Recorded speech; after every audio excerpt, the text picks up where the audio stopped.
നമ്മൾ ഈ ആൻഡ്രോയിഡ് ഫോണുകളിൽ ഡെവലപ്പർ സെറ്റിംഗ്സ് എന്ന് കേട്ട് കാണും. അതായത് നമ്മുടെ എബൌട്ട് ഫോണിൽ പോയിട്ട് സോഫ്റ്റ്വെയർ ഇൻഫർമേഷനിൽ ബിൽഡ് നമ്പർ ഒരു 7-8 പ്രാവശ്യം ടാപ്പ് ചെയ്യുമ്പോൾ ഏറ്റവും താഴെ വന്ന് കിടക്കുന്ന ആ ഒരു ഡെവലപ്പർ സെറ്റിംഗ്സ്. ശരിക്കും ഈ ഡെവലപ്പർ സെറ്റിംഗ്സ് ഡെവലപ്പർമാർക്ക്, അതായത് പ്രോഗ്രാം ഒക്കെ എഴുതി ആപ്ലിക്കേഷൻസ് ഒക്കെ ഉണ്ടാക്കുന്നവർക്ക് യൂസ് ചെയ്യാൻ വേണ്ടി ഉണ്ടാക്കിയിരിക്കുന്ന സെറ്റിംഗ്സ് ആണ്. എന്നാൽ സാധാരണക്കാരായ നമ്മൾ കൃത്യമായിട്ട് അതിലുള്ള ഓരോ സെറ്റിംഗും എന്താണ് എന്ന് പഠിച്ചു കഴിഞ്ഞാൽ നമ്മൾക്ക് അതിലൂടെ പല സൂത്രപ്പണികളും ഒപ്പിക്കാൻ പറ്റും. ഒരു കാര്യം ഞാൻ ആദ്യമേ പറഞ്ഞേക്കാൻ, ഡെവലപ്പർ സെറ്റിംഗിന്റെ അകത്ത് പോയിട്ട് പല കാര്യങ്ങളും മാറ്റുമ്പോൾ നിങ്ങളുടെ സ്മാർട്ട് ഫോൺ ചില സമയത്ത് ഓൺ ആവാത്ത കണ്ടീഷനിൽ വരെയും എത്തിപ്പെടാം.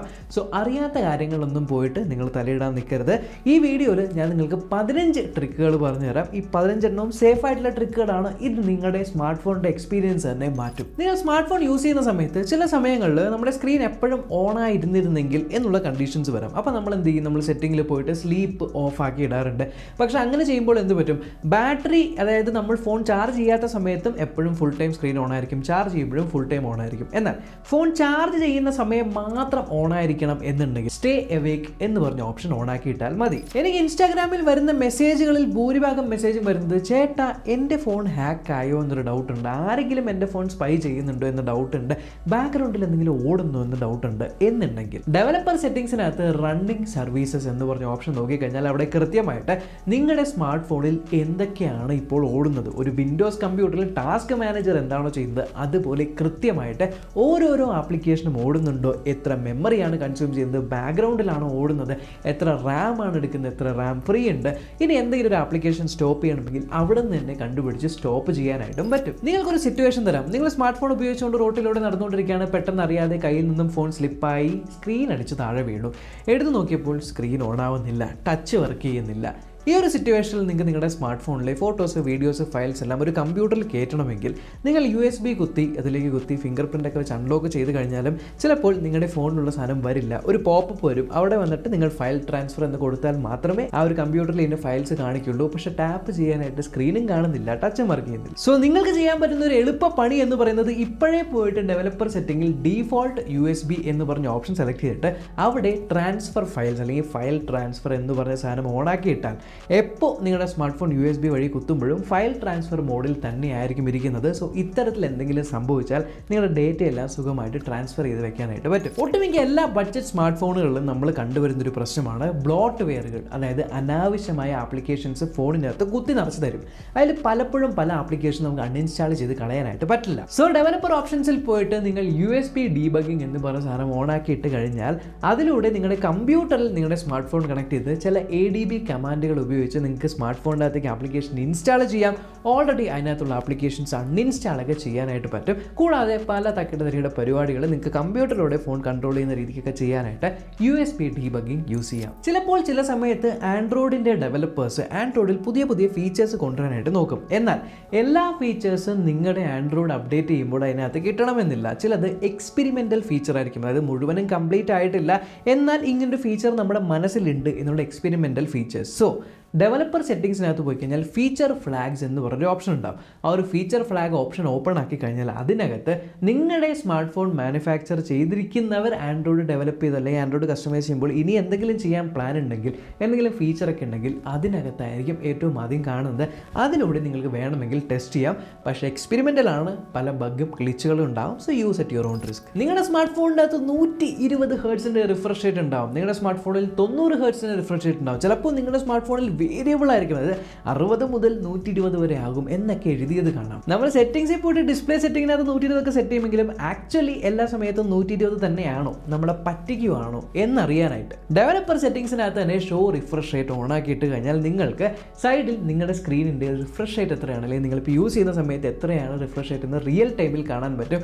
ഗെയിം കളിക്കുന്നവർക്കോ അല്ലെങ്കിൽ ടെസ്റ്റ് ചെയ്ത് നോക്കുന്നവർക്കൊക്കെ കൃത്യമായിട്ട് എത്രയാണ് റിഫ്രഷ് റേറ്റ് എന്ന് കാണാനായിട്ട് ഈ ഒരു ഓപ്ഷൻ യൂസ്ഫുൾ ആയിരിക്കും. നിങ്ങളുടെ വീടിനകത്ത് വൈഫൈ റൗട്ടർ ഉണ്ട്, പക്ഷേ വൈഫൈ റൗട്ടർ ഹാളിലാണ്, നിങ്ങളുടെ ബെഡ്റൂം കുറച്ച് ദൂരെയാണ്, അതുകൊണ്ട് തന്നെ വൈഫൈ കവറേജ് ലേശം കുറവാണ്. അല്ലെങ്കിൽ നിങ്ങൾ ഫ്രണ്ട്സ് എല്ലാവരും ഒത്ത് ഒരു റൂമിലിരിക്കുവാണ്, എല്ലാവരുടെയും ഫോൺ ഒരേ വൈഫൈയിൽ കണക്ട് ചെയ്തിരിക്കുവാണ്, സോ നിങ്ങൾക്ക് അത്രത്തോളം സിഗ്നൽ കിട്ടുന്നില്ല എന്ന് തോന്നുന്നുണ്ടെങ്കിൽ ഡെവലപ്പർ സെറ്റിംഗ്സിനകത്ത് വൈഫൈ സ്കാൻ ത്രോട്ട്ലിംഗ് എന്ന് പറഞ്ഞ സാധനം ഓൺ ആക്കി കഴിഞ്ഞാൽ നിങ്ങളുടെ ബാറ്ററി ലേശം കുറച്ച് കൂടുതൽ ഊറ്റുമെങ്കിലും കുറച്ചുകൂടെ പവർഫുൾ ആയിട്ടുള്ള വൈഫൈ സ്കാനിങ് നടക്കും, കുറച്ചുകൂടെ സ്റ്റേബിൾ ആയിട്ടുള്ള കണക്ഷനും കിട്ടും. സോ വളരെ കുറവ് റേഞ്ച് ആണെങ്കിൽ പോലും ഇത് ഓൺ ചെയ്ത് കഴിഞ്ഞാൽ അതിലും സ്റ്റേബിൾ ആയിട്ടുള്ള കണക്ഷൻ മെയിൻറ്റെയിൻ ചെയ്യുകയും ചെയ്ത് നല്ല രീതിയിൽ വൈഫൈ യൂസ് ചെയ്യാനായിട്ട് സഹായിക്കും. എന്നാൽ ഈ ഒരു വൈഫൈയുടെ കാര്യം പറഞ്ഞപ്പോൾ ചില സമയങ്ങളിൽ നിങ്ങളുടെ സുഹൃത്തുക്കളൊക്കെ ഹോട്ട്സ്പോട്ട് ഓൺ ആക്കൂടാ എന്ന് പറയും. അപ്പോൾ നിങ്ങളുടെ ഫോണിൽ ചിലപ്പോൾ നല്ല സ്പീഡുള്ള ഇൻ്റർനെറ്റ് ആയിരിക്കാം, നിങ്ങൾ ഹോട്ട്സ്പോട്ട് ഓൺ ആക്കുന്നു, നിങ്ങളുടെ ഫ്രണ്ട് നല്ല രീതിയിൽ ഊറ്റുന്നു, യൂട്യൂബിൽ 1080p 4K വീഡിയോ ഒക്കെ കണ്ട് മൊത്തം അങ്ങൂറ്റി തീർക്കുവാണ് എന്ന് തോന്നുന്നുണ്ടെങ്കിൽ എങ്ങനെയെങ്കിലും നമ്മുടെ നെറ്റിൻ്റെ സ്പീഡ് ഒന്ന് ലിമിറ്റ് ചെയ്യാൻ പറ്റിയിരുന്നെങ്കിൽ എന്ന് ചിന്തിക്കുവാണെങ്കിൽ നെറ്റ്വർക്ക് ഡൗൺലോഡ് ലിമിറ്റ് റേറ്റ് എന്ന് പറയുന്ന സെറ്റിംഗ് ഡെവലപ്പർ സെറ്റിംഗ്സിനകത്തുണ്ട്. അത് ക്ലിക്ക് ചെയ്ത് കഴിഞ്ഞാൽ നിങ്ങൾക്ക് എത്രയാണ് മാക്സിമം കൊടുക്കേണ്ട സ്പീഡ് എന്നുള്ളത് ലിമിറ്റ് ചെയ്ത് വെക്കാൻ പറ്റും. 256 kbps ആണോ, 128 ആണോ, 1 mbps ആണോ എന്നൊക്കെ.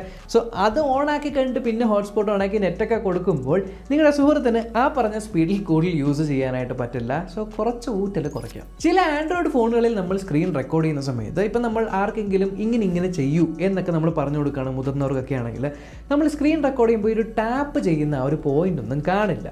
ഇത്തരത്തിലുള്ള സ്ഥിതിക്ക് ഈ ഒരു ടാപ്പ് ഓൺ ചെയ്യാനായിട്ട് നിങ്ങളുടെ സ്ക്രീൻ റെക്കോർഡർ ആപ്ലിക്കേഷനകത്ത് ഇല്ല എങ്കിൽ ഡെവലപ്പർ സെറ്റിംഗ്സിനകത്ത് ഷോ ടാപ്സ് ഓൺ ആക്കിയിടുക. ഇത് ഓൺ ആക്കിയിട്ട് കഴിഞ്ഞാൽ നിങ്ങൾ വിരൽ കൊണ്ട് മൂവ് ചെയ്യുന്ന സമയത്ത് കൃത്യമായിട്ട് വിരൽ എവിടെയാണ് എന്നുള്ള സ്ക്രീനിൽ കാണും. സ്ക്രീൻ റെക്കോർഡ് ചെയ്യുന്ന സമയത്തും ഈ ഒരു കാര്യം കാണാനായിട്ട് പറ്റും. ആർക്കെങ്കിലും പറഞ്ഞു കൊടുക്കുമ്പോൾ യൂസ്ഫുൾ ആയിരിക്കും. നിങ്ങൾ അത്യാവശ്യമായിട്ടൊരു സാധനം ഡൗൺലോഡ് ചെയ്തുകൊണ്ടിരിക്കുകയാണ്, അല്ലെങ്കിൽ നിങ്ങളൊരു വാട്സ്ആപ്പ് കോളിനകത്താണ്, അല്ലെങ്കിൽ നിങ്ങളുടെ ഗൂഗിൾ മീറ്റിങ്ങിനകത്താണ്, വൈഫൈയിലാണ് കണക്ട് ചെയ്തിരിക്കുന്നത്. ആ മൊബൈൽ ഡാറ്റയും നമ്മുടെ സ്മാർട്ട് ഫോണിൽ ഓൺ ആണ്. സോ പെട്ടെന്ന് നിങ്ങളുടെ വീട്ടിൽ കറണ്ട് പോയി വൈഫൈ റൗട്ടർ ഓഫ് ആയി പോയെങ്കിൽ അത് മൊബൈൽ ഡാറ്റയിലേക്ക് സ്വിച്ച് ചെയ്യാനായിട്ട് ചെറിയൊരു ടൈം ഡിലേ ഉണ്ട്. അപ്പോൾ ആ ഒരു ടൈം ഡിലേക്ക് ഇടയ്ക്ക് വാട്സാപ്പിലാണെങ്കിൽ റീകണക്റ്റിംഗ് എന്നൊരു ഗൂഗിൾ മീറ്റിലാണെങ്കിൽ ഇങ്ങനെ ആ ഒരു ഡിലേ അതൊരു പ്രശ്നമായിരിക്കും. ചിലപ്പോൾ ചില സമയത്ത് ഡൗൺലോഡുകൾ വരെ ഇൻറ്ററപ്റ്റ് ആയി പിന്നെ നമ്മൾ റെസ്യൂം ചെയ്യാൻ നോക്കുമ്പോൾ ഒന്നേന്ന് തുടങ്ങുന്ന അവസ്ഥ വരും. ഇത് ഒഴിവാക്കാനായിട്ട് ഡെവലപ്പർ സെറ്റിംഗ്സിനകത്ത് മൊബൈൽ ഡാറ്റ ഓൾവേസ് ആക്റ്റീവ് എന്നുള്ള സാധനം ഓൺ ആക്കിയിട്ട് കഴിഞ്ഞാൽ വൈഫൈ കണക്റ്റ് ആയിരിക്കുമ്പോൾ പോലും നിങ്ങളുടെ മൊബൈൽ ഡേറ്റയും ഓൺ ആയിരിക്കും. സോ പെട്ടെന്ന് നിങ്ങളുടെ വൈഫൈ ഓഫായി പോകുവാണെങ്കിലും മൊബൈൽ ഡേറ്റയിലേക്ക് മാറുന്ന ആ ഒരു സമയം താമസം ഉണ്ടാവില്ല, ചടപടയെന്ന് മാറും. സോ ഇത്തരത്തിലുള്ള ഇൻട്രപ്ഷൻസ് ഒഴിവാക്കാം. നമ്മളിൽ ആമോലെഡ് സ്ക്രീനുള്ള സ്മാർട്ട് ഫോൺ ഉപയോഗിക്കുന്ന ഭൂരിഭാഗം ആൾക്കാരും നമ്മുടെ സ്മാർട്ട് ഫോൺ ഡാർക്ക് മോഡിലാണ് ഇടാറ്. കാരണം എന്താണ്, നമുക്ക് കുറച്ച് കൂടുതൽ ബാറ്ററി സേവ് ചെയ്യാനായിട്ട് പറ്റും. പക്ഷേ ഒട്ടുമിക്ക ആപ്ലിക്കേഷൻസ് ഡാർക്ക് മോഡ് സപ്പോർട്ട് ചെയ്യുമെങ്കിലും ചില ആപ്ലിക്കേഷൻസ് ലൈക്ക് ആമസോൺ, ഫ്ലിപ്കാർട്ട് ഒന്നും ഡാർക്ക് മോഡ് സപ്പോർട്ട് ചെയ്യുന്നില്ല. ഇവരാണെങ്കിൽ ഡാർക്ക് മോഡ് ഒട്ട് കൊണ്ടുവരുന്നുമില്ല. ഈ ഒരു സിറ്റുവേഷൻ ഇരിക്കുമ്പോൾ നമ്മൾക്ക് എങ്ങനെ ഫോഴ്സ് ചെയ്ത് ഡാർക്ക് മോഡ് ആക്കാൻ പറ്റും? ഡെവലപ്പർ സെറ്റിംഗ്സിനകത്ത് ഫോഴ്സ് ഡാർക്ക് മോഡ് എന്ന് പറഞ്ഞ ഓപ്ഷൻ ഓൺ ആക്കി കഴിഞ്ഞാൽ പിന്നീട് നിങ്ങൾ ആമസോണോ ഫ്ലിപ്കാർട്ടോ അല്ലെങ്കിൽ എന്തെങ്കിലും ഡാർക്ക് മോഡ് ഇല്ലാത്ത ആപ്ലിക്കേഷൻ ഓൺ ആക്കുമ്പോൾ അവിടെ നിങ്ങൾക്കൊരു ഡാർക്ക് മോഡ് കാണാനായിട്ട് പറ്റും. 100% പെർഫെക്റ്റ് ആയിരിക്കില്ല, പക്ഷേ പണി നടക്കും. നോർമലി നമ്മുടെ സ്മാർട്ട് ഫോണിലെ ബാറ്ററി കുറവായിരിക്കുമ്പോൾ നമ്മൾ ബാറ്ററി സേവറിൽ ഇടാറുണ്ട്, അല്ലെങ്കിൽ ഫോൺ തന്നെ ഓൺ ആക്കി തരും. ഈ ഒരു ബാറ്ററി സേവർ ഓൺ ആക്കി വരുമ്പോൾ നമ്മുടെ ബാക്ക്ഗ്രൗണ്ട് പ്രോസസ്സുകളെല്ലാം ലിമിറ്റ് ചെയ്യുവാണ് എന്നാണല്ലോ പറയാറ്.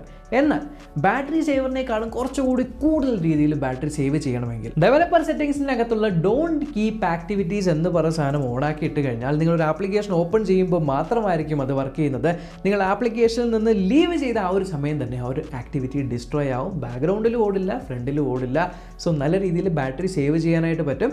പക്ഷേ നിങ്ങൾ വീണ്ടും പല ആപ്ലിക്കേഷൻസ് ഓപ്പൺ ആക്കി പോകുവാണെങ്കിൽ ആ ഒരു ആപ്ലിക്കേഷൻ ഫുള്ളായിട്ട് റീസ്റ്റാർട്ട് ചെയ്യാനായിട്ട് കുറച്ച് കൂടുതൽ ബാറ്ററി കൺസ്യൂം ചെയ്യും. സോ ഒരു ആപ്ലിക്കേഷനൊക്കെയാണ് നിങ്ങൾ യൂസ് ചെയ്യുന്നത് ഭയങ്കര ബാറ്ററി കുറവാണെങ്കിൽ മാത്രം ഈ ഒരു സാധനം ട്രൈ ചെയ്യാം. നമ്മൾക്കറിയാം ഒട്ടുമിക്ക ഫോണുകളിലും നമുക്ക് മൾട്ടി വിൻഡോ അല്ലെങ്കിൽ ഫ്ലോട്ടിംഗ് വിൻഡോ ഓപ്ഷൻസ് ഒക്കെ ലഭിക്കാറുണ്ട്. എന്നാൽ ചിലപ്പോൾ നിങ്ങൾ കണ്ടു കാണും ഫ്ലോട്ടിംഗ് വിൻഡോയിൽ ചില ആപ്ലിക്കേഷൻ ഓപ്പൺ ആക്കാൻ നോക്കുമ്പോൾ ഈ ഒരു ആപ്ലിക്കേഷൻ റീസൈസ് ചെയ്യാൻ പറ്റില്ല, ഈ ആപ്ലിക്കേഷൻ ഫ്ലോട്ടിംഗ് വിൻഡോ ഇല്ല എന്നൊക്കെ പറഞ്ഞൊരു മെസ്സേജ് ഒക്കെ കാണാറുണ്ട്. ഏതൊരു ആപ്ലിക്കേഷൻ നമുക്ക് ഫ്ലോട്ടിംഗ് വിൻഡോയിൽ ഓപ്പൺ ചെയ്യാനായിട്ട് ഫോഴ്സ് ചെയ്യണമെങ്കിൽ ഫോഴ്സ് ആക്ടിവിറ്റീസ് ടു ബി റീസൈസബിൾ എന്ന് പറഞ്ഞ ഓപ്ഷൻ ഓൺ ആക്കിയിട്ട് കഴിഞ്ഞാൽ ഈ ഒരു ഫ്ലോട്ടിംഗ് വിൻഡോ ഒക്കെ സപ്പോർട്ട് ചെയ്യാത്ത ആപ്ലിക്കേഷൻസ് പോലും നമുക്ക് ഫ്ലോട്ടിംഗ് വിൻഡോയിലൊക്കെ ഓപ്പൺ ചെയ്യാനായിട്ട് പറ്റും. ചില ആപ്ലിക്കേഷൻസ് ഒക്കെ നമ്മൾ യൂസ് ചെയ്യുന്ന സമയത്ത് പെട്ടെന്ന് ക്രാഷ് ആയി പോകും. ഉദാഹരണത്തിന് ഇപ്പോൾ ഈ അടുത്തായിട്ടുള്ള വാട്സാപ്പിൻ്റെ ബീറ്റ വെർഷൻ അല്ലെങ്കിൽ ഇൻസ്റ്റാഗ്രാം ഒക്കെ ബഗ്ഗൊക്കെ കാരണം പലപ്പോഴും ക്രാഷ് ആയി പോകാറുണ്ട്. ഈ ക്രാഷ് ആകുമ്പോൾ എന്തുകൊണ്ടാണ് ക്രാഷ് ആയത് അല്ലെങ്കിൽ നിങ്ങളുടെ ആപ്ലിക്കേഷൻ ക്രാഷ് ആയി എന്നൊരു പോപ്പപ്പ് വരും. പക്ഷേ ബാക്ക്ഗ്രൗണ്ടിൽ ഒരു ആപ്ലിക്കേഷൻ ഓടുമ്പോൾ അതാണ് റെസ്പോണ്ട് ചെയ്യാത്തത് എന്നുണ്ടെങ്കിൽ പലപ്പോഴും നമ്മൾ അറിയാറില്ല, കാരണം ബാക്ക്ഗ്രൗണ്ടിലാണ് അതങ്ങ് ക്ലോസ് ആയി പോകും. സോ അതറിയണമെങ്കിൽ ഷോ ബാക്ക്ഗ്രൗണ്ട് ANR എന്ന് പറഞ്ഞാൽ ആപ്പ് നോട്ട് റെസ്പോണ്ടിങ്, ഈ ഒരു ഓപ്ഷൻ ടിക്ക് ചെയ്ത് കഴിഞ്ഞാൽ ബാക്ക്ഗ്രൗണ്ടിൽ ഏതെങ്കിലും ആപ്ലിക്കേഷൻ നോട്ട് റെസ്പോണ്ടിങ് ആയി കഴിഞ്ഞാൽ അത് നമ്മൾക്ക് കാണിച്ചു തരും. ഇപ്പോൾ ഒട്ടുമിക്ക എല്ലാ സ്മാർട്ട് ഫോണുകളിലും ഇപ്പോൾ ആൻഡ്രോയിഡ് 12-ലും 13-ലും ഒക്കെ ഓടുന്ന സ്മാർട്ട് ഫോണുകളിലാണെങ്കിൽ ആപ്പ് റെക്കമെൻഡേഷൻസ് കാണാൻ പറ്റും. അതായത് നമ്മൾ ഫ്രീക്വൻ്റ് ആയിട്ട് ഉപയോഗിക്കുന്ന ആപ്ലിക്കേഷൻ അല്ലെങ്കിൽ ഈ സമയത്ത് നമ്മൾ ഏത് ആപ്ലിക്കേഷനാണോ ഉപയോഗിക്കുന്നത് അങ്ങനെ രീതിയിൽ റെക്കമെൻഡ് ഒക്കെ ചെയ്ത് വരുമ്പോൾ കൊള്ളാലോ, ഇതിനെങ്ങനെ മനസ്സിലായി ഞാൻ ഇതാണ് ഓപ്പൺ ചെയ്യാൻ പോകുന്നത് എന്നുള്ളൊരു കൗതുകം ഉണ്ടാകും. അപ്പോൾ ഒരു ആർട്ടിഫിഷ്യൽ ഇൻ്റലിജൻസ്, മെഷീൻ ലേണിംഗ് എന്നൊക്കെ പറയും. പക്ഷേ ഏത് രീതിക്കാണ് ഈ ഒരു ആപ്ലിക്കേഷൻസ് എല്ലാം ഓർഡർ ചെയ്തിരിക്കുന്നത് എന്നറിയണമെങ്കിൽ സ്റ്റാൻഡ് ബൈ ആപ്സ് എന്ന് പറയുന്ന സെറ്റിംഗ് ഉണ്ട്. അതിനകത്ത് പോയി കഴിഞ്ഞാൽ നിങ്ങളുടെ സ്മാർട്ട് ഫോണിലെ എല്ലാ ആപ്ലിക്കേഷനും ഏത് സ്റ്റേറ്റിലാണ് ആണ്. അതായത് നിങ്ങൾ ഫ്രീക്വൻ്റ് ആയിട്ട് ഓപ്പൺ ചെയ്യുകയാണോ, ഓൾറെഡി ആക്റ്റീവായിട്ട് ബാക്ക്ഗ്രൗണ്ടിൽ ഓപ്പൺ ആയിരിക്കുന്നുണ്ടോ, നമ്മൾ റെയർ ആയിട്ടാണോ ഉപയോഗിക്കുന്നത്, അതോ ഇടയ്ക്കിടയ്ക്ക് ഡെയിലി 1, 2, 3 പ്രാവശ്യമൊക്കെ ഇങ്ങനെ യൂസ് ചെയ്തിട്ട് പോകുന്ന ടൈപ്പാണോ എന്നുള്ളതിൻ്റെ ഡീറ്റെയിൽഡ് ആയിട്ടുള്ള കാര്യം കാണാൻ പറ്റും. ഇനി അഥവാ നിങ്ങൾക്ക് ഏതെങ്കിലും ആപ്ലിക്കേഷൻ ആക്റ്റീവായിട്ട് തന്നെ ഓടിക്കണം എന്നുണ്ടെങ്കിൽ നമുക്ക് മാനുവലി അതിന് മാറ്റാനായിട്ടും പറ്റും. സോ ഈ 15 എണ്ണം അല്ലാതെ ഇഷ്ടം പോലെ ഫീച്ചേഴ്സ് ഡെവലപ്പർ സെറ്റിംഗ്സിനകത്തുണ്ട്. പക്ഷേ പലതും നമ്മൾ യൂസ് ചെയ്യുമ്പോൾ എന്താണത് എന്നറിയാതെ പോയിട്ട് എന്തെങ്കിലും അമർത്തി കഴിഞ്ഞാൽ ഞാൻ ആദ്യം പറഞ്ഞ പോലെ തന്നെ നിങ്ങളുടെ ഫോൺ ചിലപ്പോൾ യൂസ് ചെയ്യാൻ പറ്റാത്തൊരു കണ്ടീഷനിലേക്ക് വരെ വന്നെത്തിപ്പെടാം. സോ നോക്കിയും കണ്ടുമൊക്കെ കാര്യങ്ങളൊക്കെ മാറ്റുക. എന്തായാലും ഈ 15 എണ്ണത്തിൽ നിങ്ങൾക്ക് ഏതാണ് ഇഷ്ടമായത് എന്നുള്ളത് താഴെ കമൻറ്റ് ബോക്സിൽ ഇട്ടിരിക്കുക. വീഡിയോക്ക് ലൈക്ക് കൊടുക്കുക. ചാനൽ സബ്സ്ക്രൈബ് ചെയ്തില്ലെങ്കിൽ സബ്സ്ക്രൈബ് ചെയ്യുക. തൊട്ട് ചില ബെല്ലൈക്കൻ ക്ലിക്ക് ചെയ്ത് ഓൾ നോട്ടിഫിക്കേഷൻ എനേബിൾ ചെയ്യാൻ മറക്കണ്ട. നമ്മളിങ്ങനെ അടുത്ത വീഡിയോ കാണാം. ബൈ.